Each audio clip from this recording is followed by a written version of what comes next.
Ready to go live now? Yeah, yeah.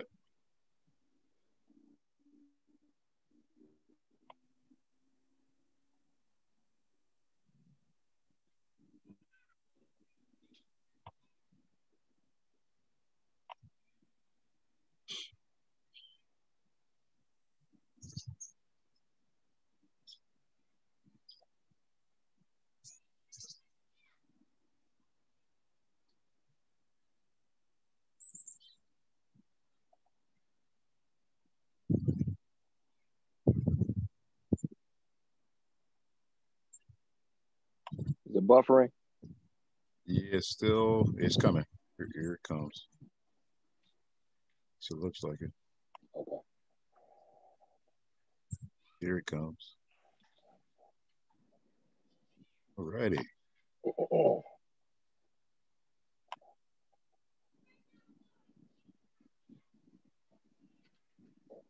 Okay, we are live on Facebook, I believe now, Cedric. Yes, we are. You ready? Yep. All right, 5, 4, 3, 2, 1. Hey. This is Steven Cedric talking to the band. What up? Steve, what's happening, Cedric? What up? What up? What up? I'm Cedric Hansard. How y'all doing? Man, it is a beautiful day. Yes, it is. Man, it is a beautiful day. Yeah, more ways than one. It's a beautiful day, man. Yes, sir. Yes, got to tip my hat and my cup, man. Yes, sir. Yeah. Absolutely. Want to send a congratulations out to our president-elect, Joe Biden. Got a long way to go, but man, this is first step. First step. Yeah, first black woman vice president. Yes, Kamala. Harris. Yep. Yeah. Man, we are excited. Celebration. And, congratulations. Absolutely. Congratulations. If you are listening right now, call, tag, text somebody, let them know that Steven Cedric are on live right now. Call somebody, tag somebody, text somebody, let them know that we're on. If you've missed any of our previous episodes, go to our YouTube channel. We want you to subscribe to that channel, like the videos, and hit that alert button down below so you will get a notification when we upload new videos. Cedric, where else can they find us at, bro? Yeah, you can also find us at Instagram and Twitter at Steven Cedric talking to the number 2 band. That's Steven Cedric talking to the number 2 band on Instagram and Twitter. Y'all check us out. Man, we have a really, really good friend with us today. We got another one, yeah. Oh, my God. Rockford Datum, man. Yeah. Absolutely. Yeah, absolutely. Man. Yeah. Before we get started, we want to send a special happy birthday out to Virgil. Oh, man. What up, Virg, man? Happy birthday, bro. Yes, sir. Brother 100 strong. Yeah, 100 strong, man. Yeah. Pastor Ricky Bates. Is anybody else? I believe it was Bishop Washington's birthday, I believe. Happy birthday. Well. Happy birthday. Yeah. So, happy birthday to you all, and hope you had a blessed day. Is anybody else, anything else that, it's been a week, man. This week's been kind of.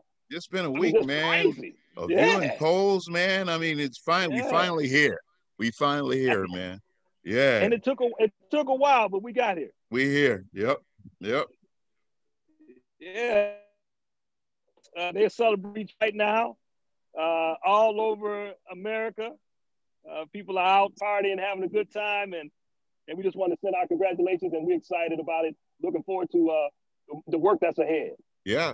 So, go ahead. Well, we also outside today, man. It's 72 degrees, man, in Rockford, Illinois in November, man. We got it. This is our last. That's why we're outside. This is one of our last 2 days of being outside, So, hey, man, enjoy, y'all.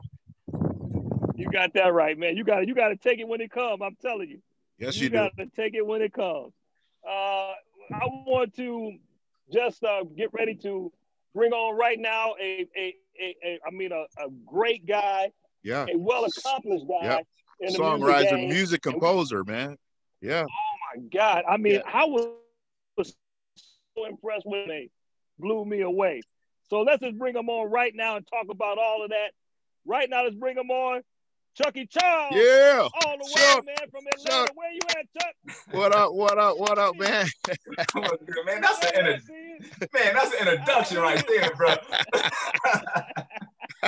Yes, sir. Yes, sir. Oh, my God, man. I see you, man. Man, Chuck, I was blown away at your resume, man. Wow. I mean, just blown away. Wow. But before we get started in that, what's been happening with you, man? I mean, all the COVID-19 craziness going on in the world. What have you been up to, man? What new projects are you working on? Yeah. What can we look forward to? Definitely been a setback as far as, you know, the work, the industry.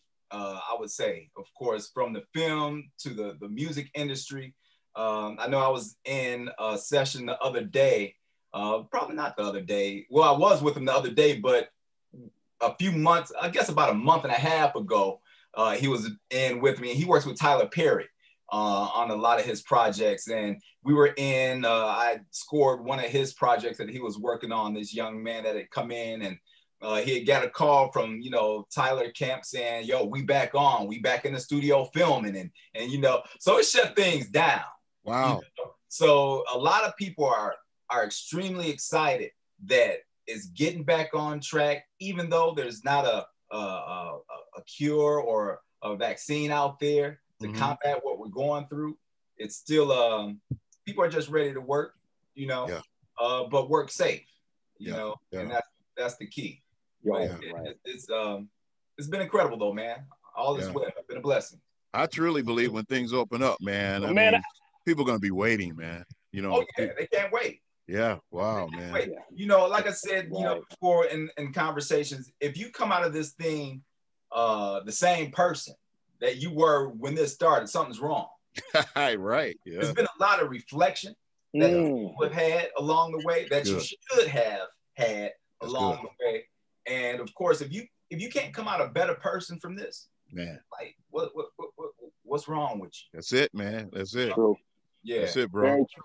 Yeah. Man, I see you sitting in the lab right there. I see you, man. You, bro. Yeah. This is just one of my spots, you know. That nice, man. You know, nice. I you know, when I had my home built, you know, I just decided to, you know, throw another area to it so I can just escape. So this is my little man cave area. Wow. You know? Wow. Yes, sir. Yes, sir. Do you transfer your files from there to your bigger studios, or do you record from that studio there? I record, you know, I'm so self-contained with everything that I have here. Technology have just been incredible. I think in many ways, technology have helped and hindered the industry in many ways. But yeah, it allows me to actually, you know, do everything I need to do here. If I need to, you know, transfer everything to the SSL board or something like that, I can, you know, just with transfers of files. But everything is so much in the box now that it doesn't require all that's necessary. I mean, I have an area of necessary if a drummer needs to come in and set up the drums and everything. You know, I have all that set up where that's, you know, possibility. But for the most part, you know, this is what I have here, you know. Still have my outboard gear, my SE1, my JB2080, you know. Man, nothing like that analog. That's it, you know? Man. That's it. Yes, sir. That's it, bro. So you know, along the way, you know, I picked up my guitars, you know. I see that, man. Is that a Martin back there? This one here, yeah, man. Yeah, and that one there is a Sigma guitar. It's one of the I think is that one of my man's somebody's, I think he Manusel's guitar, something that I held for a while or whatever. Somebody, my man Teddy Bishop, something like that. But nice, bro. I have an area over on the side where I have my bass guitars, some more electric guitars over on that side. So I try to keep it, you know, equipped, man. Wow. Yeah. Man, with Chuck, man, I mean, I'm embarrassed because I've known you for many years. We go way back. Man, we're all good friends. And when I got online and preparing for this show, looked at your resume, your bio, I was completely blown away, bro. Wow. I mean, you have really done a lot of work in the business. I have. Behind the scenes. Yeah. And have made a really big footprint in this music game, man. And I want you to talk a little bit about that, because I don't think a lot of people really know and can really understand the footprint you've made in the game of music. And I want you to talk a little bit about who you are Yeah. And what you've accomplished, you know, in this journey, man. Yeah. With what I do, man, I like to move in silence. I've never been a person that like a lot of exposure, you know, and you know, so that's why I want to stay behind the scenes thing. When I was back home, I was in this group called Irie, you know, and of course we would do performance at the Metro Center, the Booker Fest, and you know, the waterfront places around town, outside of being in Too Deep, you know. I mean, being in a group with some mentors, man, you know. Oh man, With you guys now, mentors for me growing up. Steve, I think you're a couple years older than me, but I always admired your swag, man. You know, being a drummer and saying all and just, you know, everything that, you know, you inspired me to do along the way. And of course, Cedric, Brian, Steve, you know, the fellas from, you know, Too Deep. And we appreciate that, bro. Yeah. I just had good people surrounded, you know, that I was surrounded by. You know, of course, Jimmy, obviously, you know, big inspiration, you know, of course, and everyone else that's come from that area, you know, just seeing people, you know, grow, and Tanisha and Aaron and you know, just everybody that's involved, you know, that's on the music scene in Rockford. But it was wonderful place to grow up. Yeah. Well, you know, you seem your path seems a little different from, you know, say Jimmy, because Jimmy and them took off to Minneapolis. You kind of went south to Atlanta. You know, tell us about that journey. You know, how did that, you know? Yeah, you know what happened with that whole thing, man? It was just I was doing a lot of production here. You know, I had my Tascam 6-track or 8-track. I remember that, little recording, you know, that I would record, and I would record various rap groups, and it was a point where, you know, they really started complaining about, you know, me doing $300 demos. It's like, come on, bro. Wow. You know, it's $300. You know, you have to put in. You know, you have to put in your whatever you want to. If you're a model, you're gonna go out and get a nice, good portfolio of pictures. You know, that's right. Yeah, you have to really invest in your craft, and I was really having a issue with guys really wanting to come in, and of course, I felt even then that my value was more than $300, $500 a track. Yeah. Wow. You know, but at the end of the day, that's what I was working with, and I was like, working under this situation, circumstance, and environment, I had to find something that's more conducive to what I felt like my level was and to grow. And of course, with that, I went from, you know, doing $300, $500 tracks for people to doing, you know, songs, you know, $25,000 a song. Wow. Wow, man. Wow. So I'm like, you know, so I'll explain that growth in there as well. But it was just a matter of being in a different environment. Yeah. Where you're playing with heavyweights. Yeah. And you know, that's how it comes about. You know? Now, did you just latch on? I mean, once you went down there, did your music catch on, or what was your hit that defining moment that took you there? I think the thing with me was quality. Quality is what people heard in my production. A lot of songs that I did were songs when I first started into this thing, you know, getting the notoriety within the Atlanta scene, with songs I did in my mother's basement. And wow. My quality on that, I was working on the EPS. Yeah. The EPS, it was a module, and of course it was I would always, like I said, associate with quality people. Jet and I, along with Elwin Marks and I believe Mike Marks, you know, we had a studio on it was 11th Street, or it was a warehouse. Okay, I remember that. Yeah, we had Yeah. So actually, you know, just seeing how Jet would actually programming his MC500. It was a Roland MC500 a machine recorder sequencer type deal. And actually we recorded one of the first songs that Jimmy went into, you know, that was his first experience of You know, we knew that he could play and do all of this. Right. But he never went to a studio and recorded. Yeah. But yeah, Jimmy had come in one time, and you know, Jet was, you know, it did some production work with him and stuff, and I was there. But so I grew up around cats that had quality, you know, as far as the audio, just the quality and sound. So I really focused on that in my production. I wanted to make sure that I had quality, not just the arrangement, but just the sound itself. You know, and of course, obviously being around you guys, you know, it's like we perform live. You know, wow. Yeah. It's Too Deep sound was just on point. You know, so I was inspired by a lot of different things, man. Thank you, man.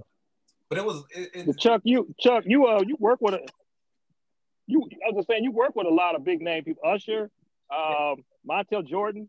Yeah. I mean, you have some. I mean, and the list goes on. I mean, a lot of big names that I was really just like, wow. That are major in the music game. How did that all come about? I mean, how did you ended up getting, you know, hooked up in that way? Right. Well, when I moved down here, just a little background as far as my start down here. Like I said, when guys really start, you know, complaining about that, I knew I had to make an exit point and exit out of Rockford, you know, and just go somewhere where, you know, I can flourish a bit more. So, you know, I told my parents, you know, I told my mother, my sister, you know, it's like, I'm moving to Atlanta, you know, and they're like, oh, okay. They knew anything I would say, I was for real, but they just weren't sure because, you know, I had never, you know, I lived in Rockford all my life. Yeah, we right. Yeah. So it's like, you know, going to a place that I've never really been a part of, is like, okay. So when the time had come for me to do that, there was a lot of setbacks. I was working at Marshall Fields at the time. Actually, I was Jay Riggins, men's clothing store. I don't know man, you go way back. Good grief, man. I was working at Jay Riggins. Good grief. I was assistant manager at Jay Riggins. And what occurred was, it was the regional manager had come into, you know, for a meeting at the Cherryville Mall location. And I had a meeting with them, and I told them, it's like, I have plans on possibly moving to Atlanta, you know, and I would love to sit down and have a meeting with you when I get there, because he was from Atlanta. So it was like, yeah, when you get in town, just, you know, give me a call and let's talk, you know. So my girlfriend at the time, which is now my wife, you know, we went to visit a colleague of hers down there, and while I was there, had this meeting to sit down with the regional manager down there, and he's like, well, let me know when you're ready to come down. We have a store for you. I would like you to, you know, to run this store in Perimeter Mall and another store in the northern area. So I was like, that's wonderful. So I get there, and actually I make the move, and I get there with a job. And in the world of retail, if the store closed or open or doesn't open before the actual mall open, you get fined a hefty fine, like $250 a minute or something like that. Wow. So it's crazy. Because of course the gates can't be down when the mall is open for business. It just makes the mall look bad. So at that point, I was doing a lot of getting up early in the morning from the studio, going to the job, leaving the studio, going to the job, and it was a risk that I was putting myself in. You know, not making it to the mall to open the store on time, and eventually I started getting some momentum in the industry because we start working with I started working with Sugar Ray Leonard's son, Ray Leonard Jr. Oh wow! Yeah, he had a rap group. Right? Really? He had a rap group. And oh wow! I didn't know that. Wow. It was the first group I had started working with when I had moved down to Atlanta. So I was working in Dallas Austin's studio with them, and of course when I was working with him, so eventually I had to quit the job. I was like, well, I'm making some moves with my music here, you know, so I'm gonna have to eventually just, quit the job. So I eventually quit the job. And after that, things, when they say you got to take that leap of faith and just walk out on that faith, and that's what I did. That's what I did when I moved down here. And that's what I did, of course, when I said, okay, I got to, quit this job.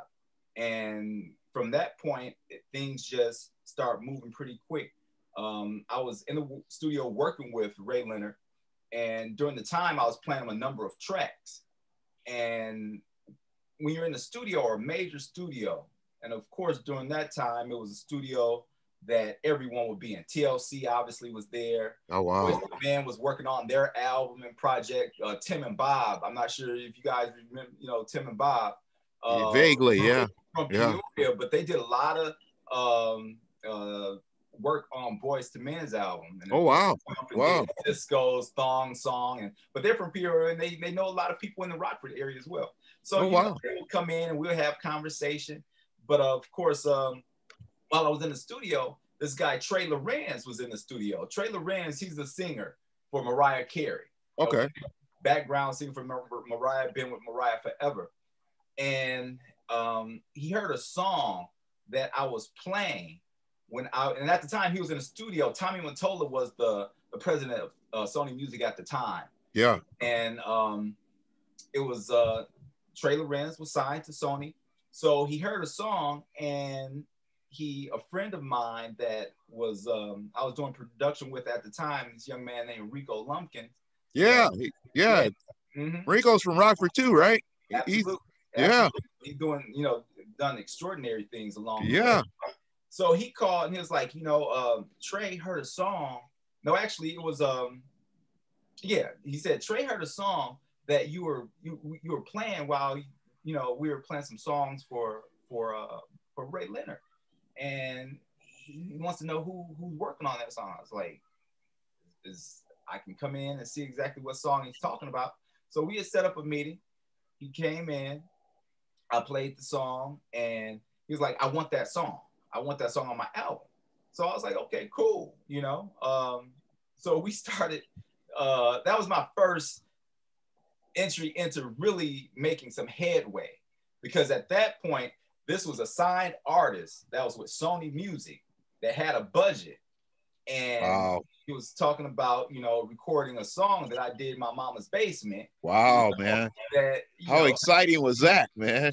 Yeah, and it was like, wow. So he was, we talked business on it. He was like, well, I want to do the song, and my budget isn't really big, but I can do can we do about 20? I'm thinking about like $2,000 or $200, because I came from somebody who's just trying to pay $300. So, and it was like, okay, well, I was like, he's like, well, 20,000, because I was like, huh? Like for 20,000 for the song. So I was like, okay, well, I'll tell you what, let me, of course I had to, play like the big ones. Let me talk to my attorneys. And that's quick thinking, man. Yeah, wow. We'll get back, and so anyway, it was, so it was a little situation that all of that eventually had come together. I eventually got the title track of the album called Mimi Presents Trey Lorenz, Mr. I was able to do the title track of the album fast forward years later, because he actually got he switched record labels from Sony to another label. So we renegotiated he still wanted the song on his album. And the first time we did it, and I seen that it was because I had a production budget, an all-in production budget to do what I wanted to do and bring in who I wanted to bring in. So I brought in like a 15-piece orchestra. Oh, wow, man. Wow. And the guys, at the time, TLC had done Waterfall. So I was like, had become friends with some of the guys that had done the Waterfalls project. My man, Marcus Jefferson, that played the bass on Waterfalls. So I had him come in, play the bass. I had Sonny Emery from Earth, Wind and Fire. I don't know if you. Oh yeah, drummer, man. Yes, sir. And yes, Sonny sir. come in and do the drums. Yeah. And it's like I, had my had a orchestra conductor. Oh so wow, man. It was one of those big Curtis Mayfield type records. Big sounds, yeah. Like an old school, feel. But I wanted that sound. And I know to achieve that sound, I was like, okay, I have the budget to get in and do it like I want to do it, because I had my strings I had done on my keyboard and all of this and my flute and stuff. And I had a flute player come in, a cello player, you know, do all those little things.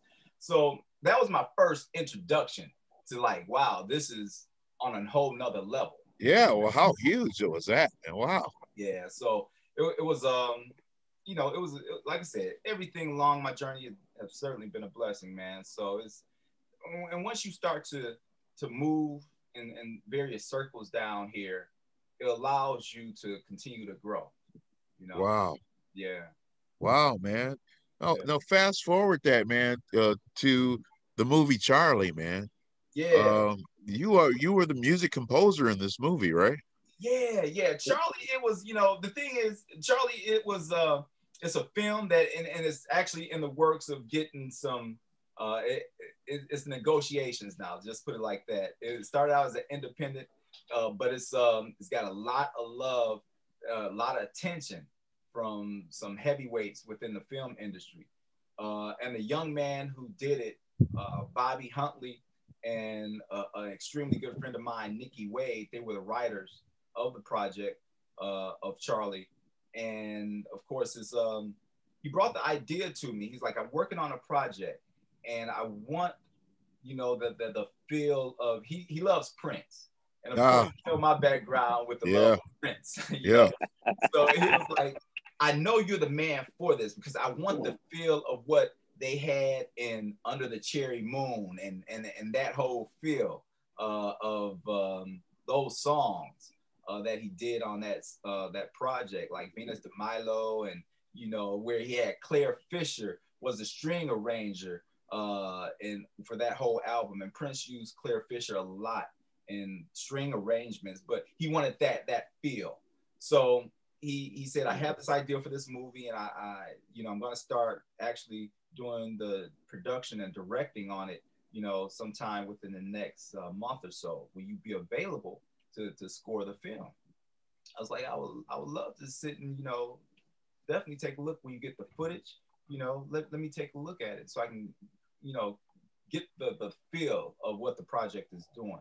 Yeah. So once that occurred, you know, I just start, you know, going into the whole mode of just creating music, you know, music that, you know, felt good, you know, for each scene. And in my studio, I have it set up where I have my flat screen, and I can have my, you know, the image of the film. Oh, okay. On my flat screen while I'm composing. Yeah. So it's more than people think of it as being a soundtrack, or you're doing a soundtrack, but no, it's composing. It's doing the underscore. Same thing where, you know, like Jaws. If Jaws like Henry Mancini, then wow. So if it's, you know, like Jaws, somebody's dun, dun, dun, dun, dun, you know, so it's doing the sound design, the scoring, and all of that. So it's very tedious process in doing it. But how many hours did you spend on that? I mean, that'd be an enormous amount of hours there. Yeah, for a 3-minute piece, you can spend 20 hours just doing a 3-minute piece, if not more. Wow. You know, 20, 25, even 40 hours, you know, depending on, you know, the sound design and everything that's required of that small piece. Wow. But it's a lot that's involved in it. So, you know, with that, I just made that transition from the music world into that world, which is apples and oranges. That's what I was going to, that's my next question. Yeah. How does that relate? How does the two relate to each other? Well, the thing is, a lot of, and I told myself, once I start not falling out of love, but become disenchanted with what and where the music is going, it's like I gotta move in a different arena, move in a different way. And it was just a gradual, or it was just at the time, the industry of film was beginning to really take off down here. Some friends of mine, Ryan Glover, I don't know if you've heard of a network called Bounce Network, but yeah, yes, we have. Yeah. He's the CEO of Bounce Network, and he come from the music world, had a company called Noontime that he was over with a number of guys that did some incredible work in production. And Chris Hicks, this guy that was over there, he is the go-to guy. When Kasim Reed, which was the mayor prior to the current mayor we have down here, appointed Chris Hicks as the go-to guy when you're doing film in Georgia, you got to come to him if you're trying to do any type of work in the industry of film here in Atlanta. Gotcha. So a lot of those guys from the music industry transitioned to the world of film, you know, just by those connections, rubbing elbows, just becoming fabric of the land, you know, people knowing what their quality of work is, you know. But yeah, that's how it's moving with the film, man. But Charlie, man, of course, like I said, it allowed me to get into other arenas, you know, catch the attention of other producers and directors, you know, and once they heard the quality of what that film was, you know, it had gone through a number of festival circuits, you know, like Sundance Film Festival, you know,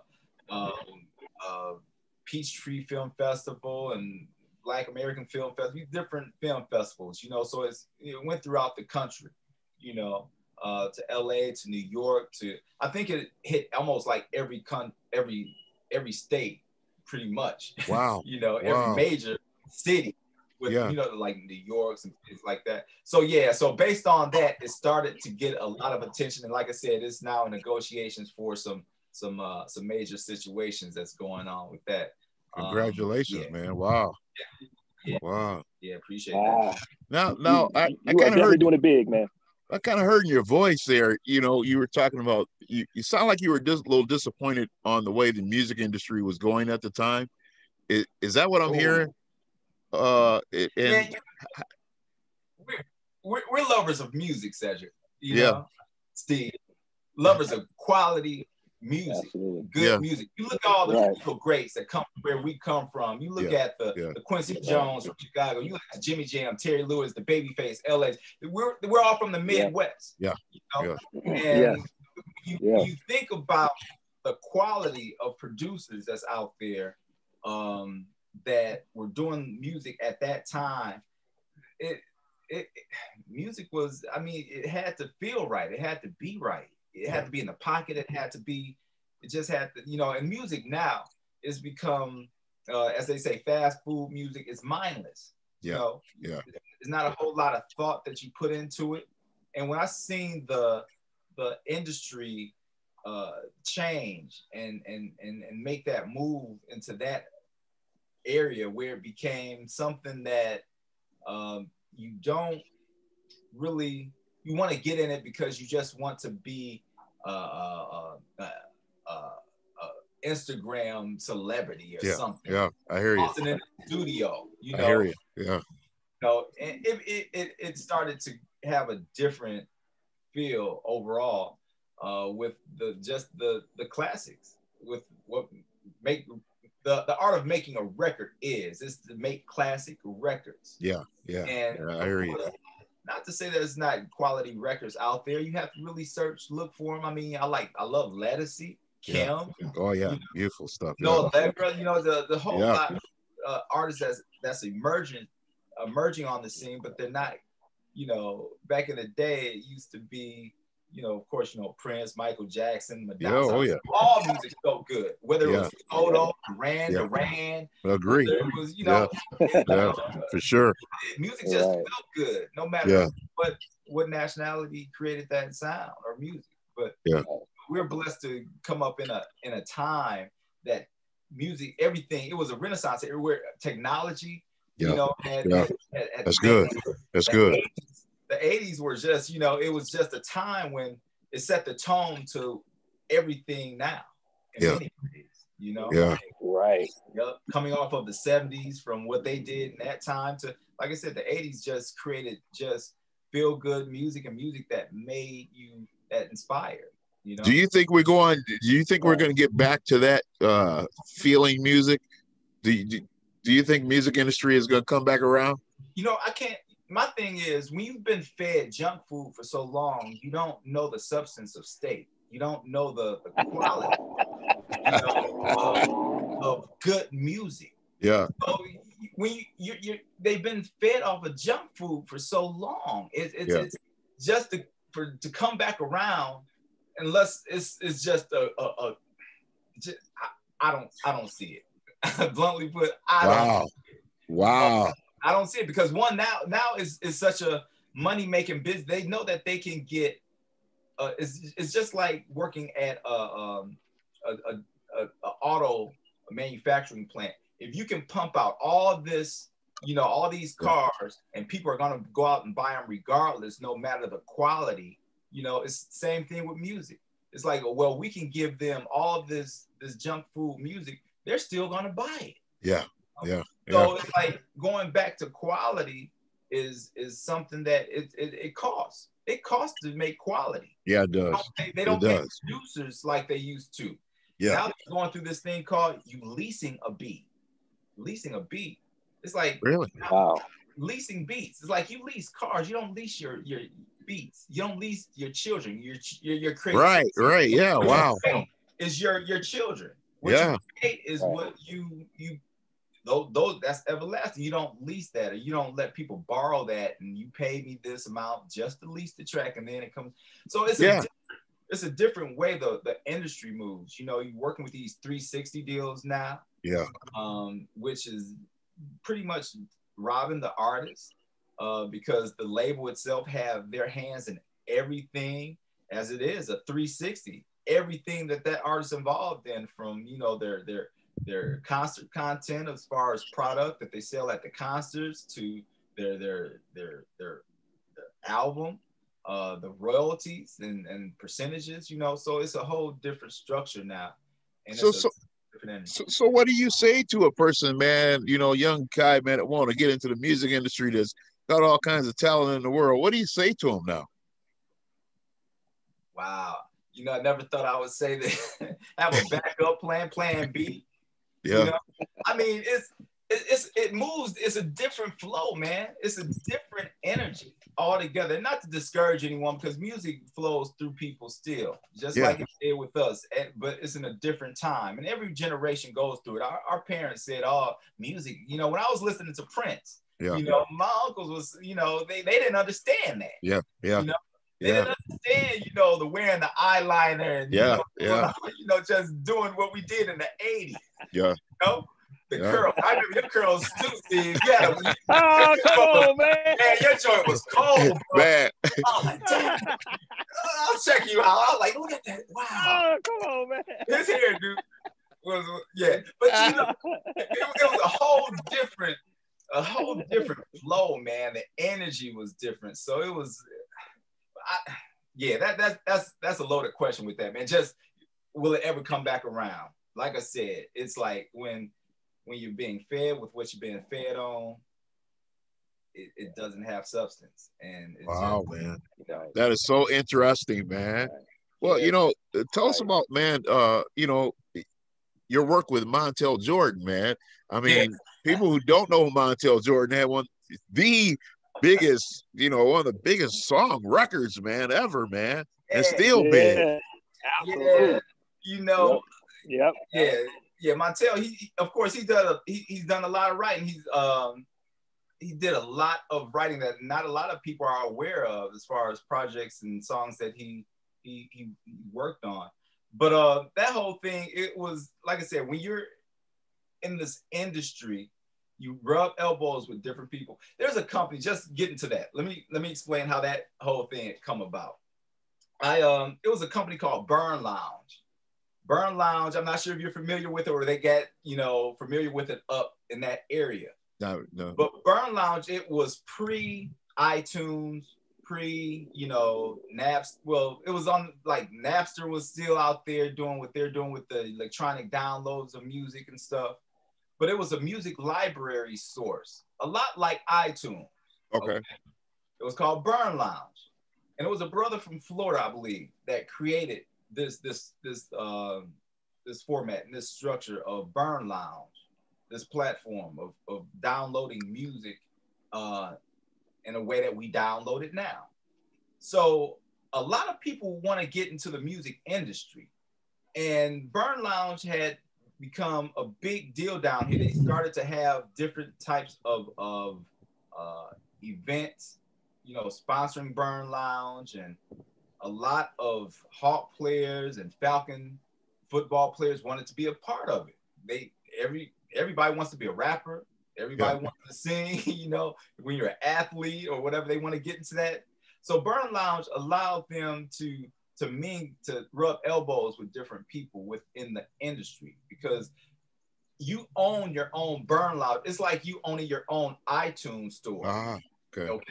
And music that's downloaded from there, you will get a kickback from. Okay. So you will get residuals from anybody who will go to your download page and download music. Oh, wow. It was an interesting design of what this guy created. So with that, I got affiliated with that, and a lot of people would come to my website and see how I designed, because I figured out how to do codes and create a web. I started doing web design because I wanted my page to be, you know, to pop, you know, and get people's attention and whatever. So I started doing some Burn Lounge pages for myself, and people would come to my Burn Lounge page and see how I had my backstory, how I had my website designed. And I get calls from some Falcon football players like, hey, I don't even know some of these people. I'm a musician. I don't really get into a whole lot of sports, you know, in the lab, you know. So you know, I got some calls from some, you know, some Falcon football players like, hey man, I just signed up with this Burn Lounge, but I seen your page and I need my page to pop like yours, you know. It's like, oh, okay. Well, and I had no idea how much I was going to charge for it, but I was talking to some Falcon football players. So I was like, I know they got some money. So it's like, well, we can do this, you know, and I designed pages for different people within who was trying to come into this whole Burn Lounge structure. Wow. So Montell Jordan wife calls me, you know, I was on your page and, you know, so they get my, you know, information, and they hit me up, and she finds out that I do music. She finds out that I was signed to, you know, Dallas, Austin, and a few other people. It's like, you know, my husband, you know, is actually, I'm calling you. She was like, I'm calling you because, you know, he's with Burn Lounge now, and I need a page for him, and his name is Montell. It's like Montell Jordan. I was like, oh yeah, I'm familiar with Montell.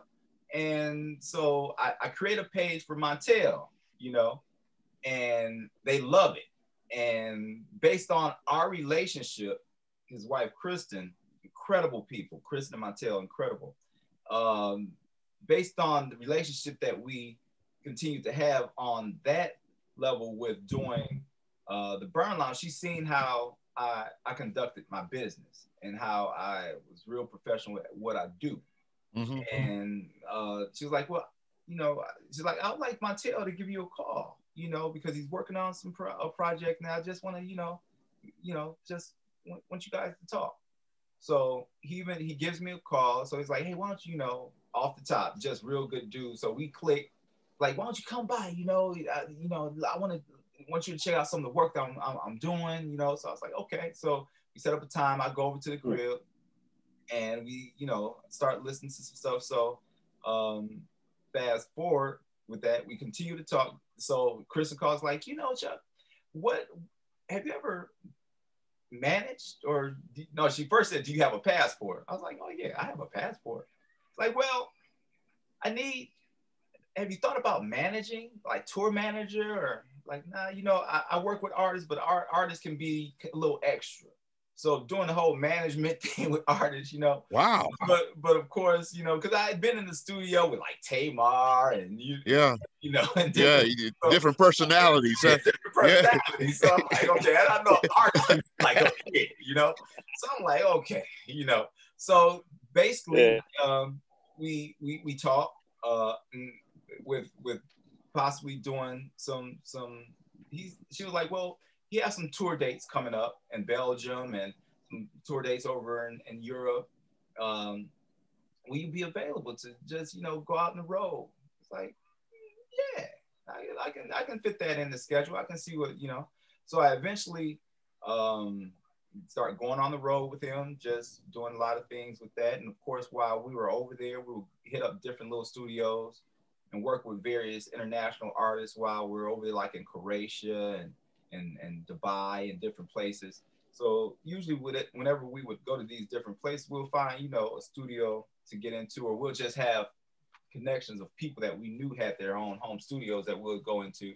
So we, you know, ended up going to studios and come up with some songs, some pretty decent songs. So while we were over in Germany, I kind of came up with a record called Me and You, you know, that we produced. Well, I produced while I was there, and Montell wrote, I wrote, and it actually was the song that entered onto Billboard after being off Billboard charts for about 10 years. You know, it put Montell back on the Billboard charts. Wow.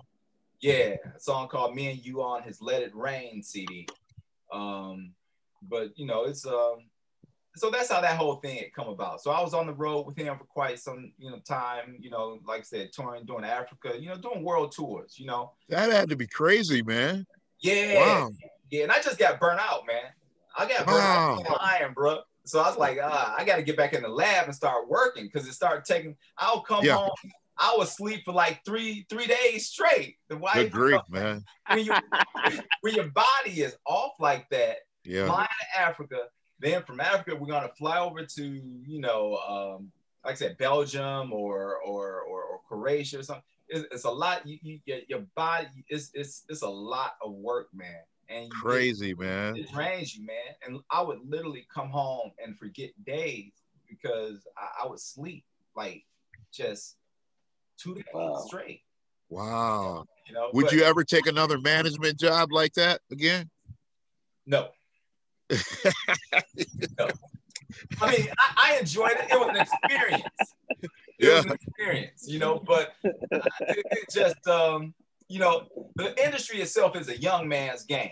Yeah, it is. I myself out. I'm still young, you know. Yeah, it is. I'm still don't let this gray hair fool you. I'm still young, you know. However, you know, it's one of those things, man. With the right person, I would, because I have done some management for other people. I managed Ryan Kilgore, which is Stevie Wonder sax player. You know, I managed him, and I've been approached by a number of people to, you know, do some management. And, you know, I even people to this day from different parts of the country, they might call and say, hey, I'd love for you to work on my project. Are you, you know, and even I see you do management. I need a manager and this and that. So I turn it down, you know, because it's something that it takes a lot out of you. And like I said, been there, done that, and I can appreciate the grind, but it's one of those industries that you really have to be on your toes. Now, let me ask you a question, man. This question is for me, man. Yeah. You know that song, This Is How We Do It, man. Did he know that song? Nobody knew that song was going to be that big, right? Nah. And who does that song belong to? That song belonged to a producer named O.G. Pierce out of California. May he rest in peace. O.G. Pierce, he passed away a few years ago, I believe. And Montell wrote it. You know, of course, you know, it was a sample from Slick Rick, one of his songs. Dun, dun, dun, dun, dun. You know, how the flow, I forget the sample, whatever, but this is how we do it. So I mean, when you have a huge song like that from the rip, you know, that gets the party popping, you know. But that is the song, like a song that goose that laid the golden egg for an artist, you know. Oh my God, is forever, you know. It's, I mean, any big event, any sports event, who don't want to do it like This Is How We Do It. It's it's an anthem for everything. Yep. Wow. But that song was in '94. Wow. You know, I didn't know Montell at the time, but you know, of course, playing that song, while I was on the road with him as his tour manager, I was also his DJ at the same time, you know? So we would go on the road, and like I said, it's amazing how you go to these different countries, people don't know the language. Like we're over in Africa, I think we were over in Uganda, and they just, I mean, I felt like when we got over there, it was like the Beatles, you know, coming off the plane, and, you know, they had to go, welcome to, you know, Uganda, welcome to Africa and all that. You know, it was amazing. But doing shows in different parts of the country and see these people don't know the English language, but they know every lyric of the song, it's incredible. And when you have just tons of people, like a sea of people just, you know, really, you know, celebrating that music, you know, it's amazing to see. Wow, man, that's crazy, man. Yeah. You know, one of my favorite groups, man, Kendrick, the Family Soul, man. Yeah. I mean, they're one of my favorite groups, man. Tell me your involvement with them, man. Wow. Me and Fatine and I, he was one of the first guys I met when I moved down to Atlanta. It was a club down here called Teddy's Live, down at the Underground Atlanta. Yeah. A big area. But back in '94, it was a club called Teddy's Live. And that's where everybody would go, talent would get, you know, exposure. And that's where I met 112. 112, and it was crazy because they were scared to go on stage and perform. And you know, we had to talk to them, you know, me and a friend of mine that was doing production at the time as well. They were actually scared to go on stage. Yeah, it was wild, you know. But we gave them a comment, man, just go up there, do your thing, you know, it'll be all right. It'll be all right, you know. And obviously, fast forward, Bad Boy comes along, Puppy comes along, they 112, and that's that, you know. And so it's amazing how it works. But Fatine, I met Fatine, you know, at Teddy's Live. He was singing a Donny Hathaway song, and I was like, wow, this guy is incredible. So, you know, we start, you know, doing work because we found out we lived in the same area of Atlanta. So every day we start getting together, doing recording and coming up with songs. And of course, along the way, you know, you have other friends that comes into the circle who's trying to emerge and get into the music scene and come into fold, you know, Anthony David, you know, or Tony. Yeah, wow. So, you know, he would come around and Tony was like, yo, Chuck, you know, I want to introduce you to a young lady that I'm working with, man. She's awesome, man. You gonna be around? I was like, yeah, I'll be around. So he brings her over to the house and she has a guitar and everything, her head wrap. He's like, Chuck, this is India, this is Chuck, you know, and you know, and making sandwiches and stuff for her, you know. Wow. We all literally starving artists. Wow. Literally trying to get on, you know, into our arena, you know, of things. But yeah, it's just amazing to see the growth of people watching the Grammys, watching American Music Awards, different things that I would watch and just know that, wow, those are, you know, people I associate with on a daily basis, you know, at one, you know, it's always, you know, like I said, it's a blessing, man. Chuck, we got a question from a viewer that's watching right now. Yeah. They want to know how long have you been managing, or how long did you manage? Well, I managed with Montel and artists. Well, I started managing Montel back in 2007 as a tour manager.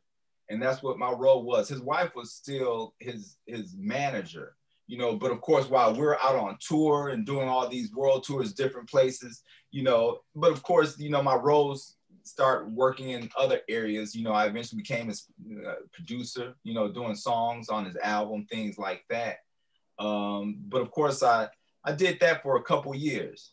And of course, from that, I fell back, you know, really grinding on the music thing again in the lab, and I was approached by a young lady to help manage, like I said, young man Ryan Kilgore, which is he was on the road with Stevie Wonder for years, young guy, you know. Ryan Kilgore, I think he started playing with Stevie when he was like I want to say in his early 20s. And he was with Stevie for about 10 years or so. So off and on, I've been back and forth from starting out from 2007 to probably, you know, a few years back, about 2 years ago. Mm-hmm. And are you signing individuals now or artists now to your production? You have a label? Are you a production company or label? Or how does that work? I have a production company, and I also have, of course, I have HTP Sound Design, which I'm more so grinding on the music, not the music, but the filmed work now. That's my focus more so than the artistry or the artist aspects of it. Even though I still work with artists all the time, just had an artist in the studio that I was working with for a series that I'm working on, and they need a theme song for the series, and we came up with the theme song. So I still work with artists, but not in the sense of working to put a album project out. Gotcha.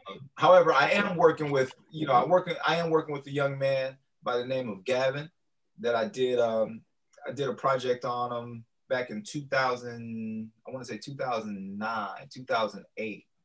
And he eventually gone on and started doing a lot of stuff on Broadway, The Color Purple on Broadway, oh, nice. Lion King. So he's a stage actor. So I did a full and complete album on him. You probably put it up on iTunes. Gavin Gregory is his name.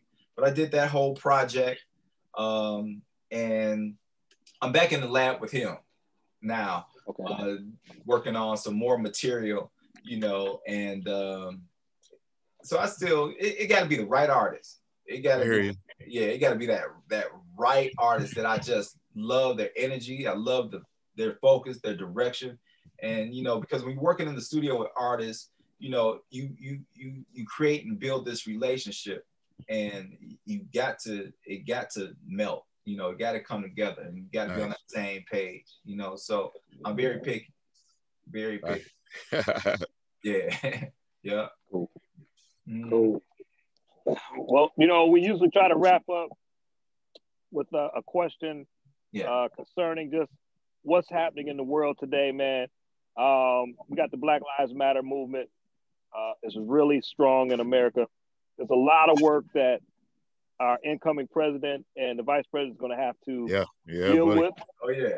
Give us your thoughts, man, on the Black Lives Matter movement, and give us your thoughts on, you know, just where you see us going as a people moving forward. Yeah. I mean, first of all, Black girl magic. I mean, of course, we don't have a Black woman as a vice president, you know?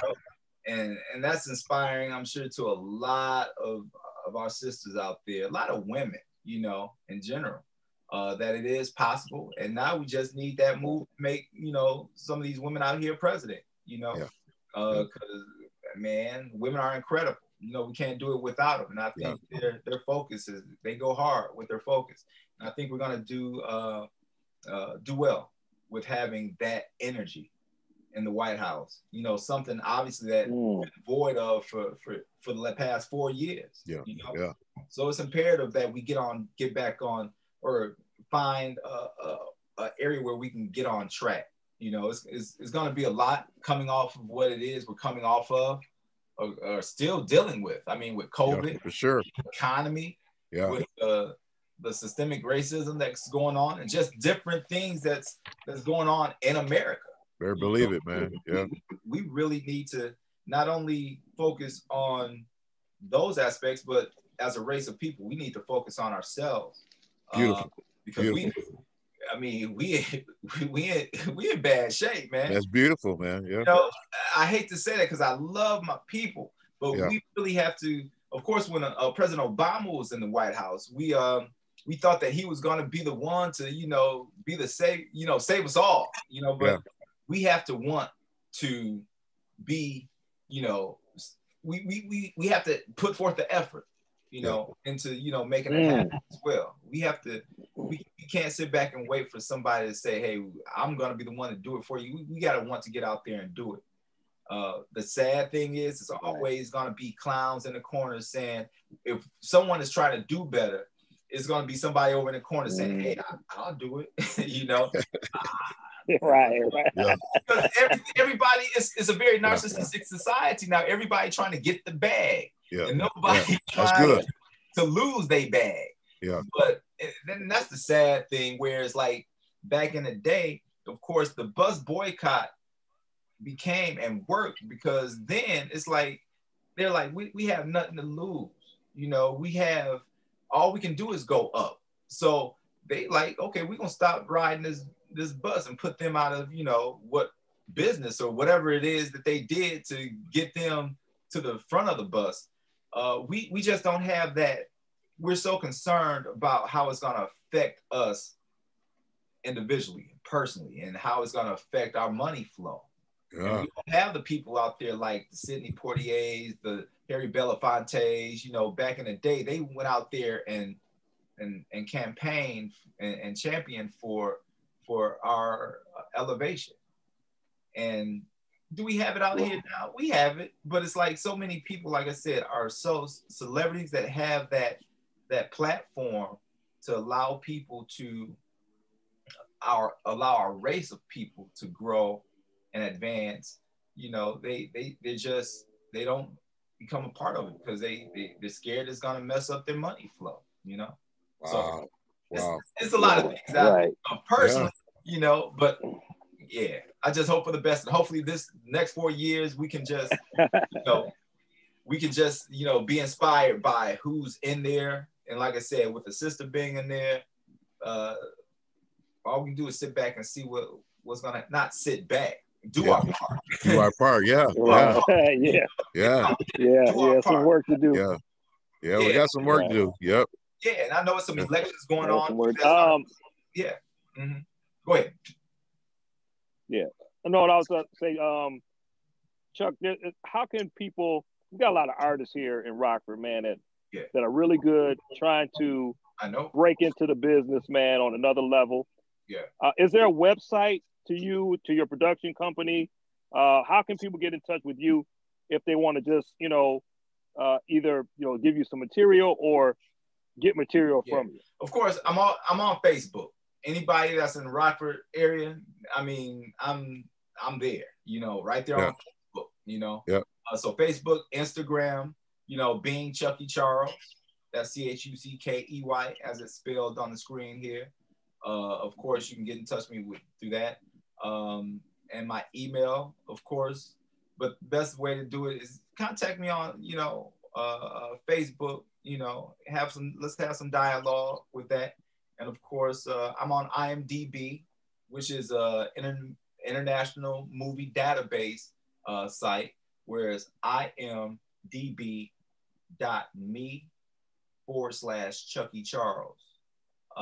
So you can go on there and see and I believe you might have that information that I sent over to you as well. Yep, I have it. Yep. Yeah. So of course, that's something, if it's something that you have capability of putting up, whatever, that's something that you guys do. But of course, that's where you can go on and look at my composer reel, some of the movies I've worked on, the music structure of it. But yeah, I'm always around. Like I said, with social media, you can't hide no more. I hear you, man. Chuck. Yeah, man. Man, it's been a pleasure, man. It has, man. We're honored to have you, bro.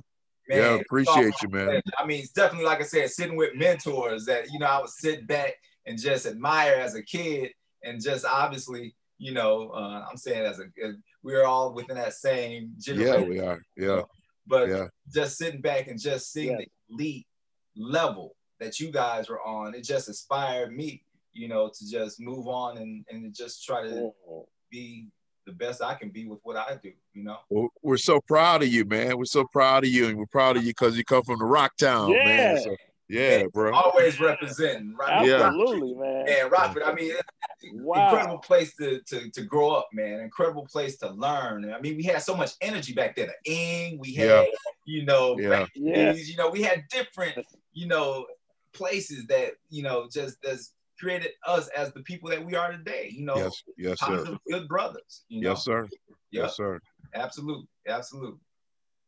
And man, you've done some amazing in this business, man.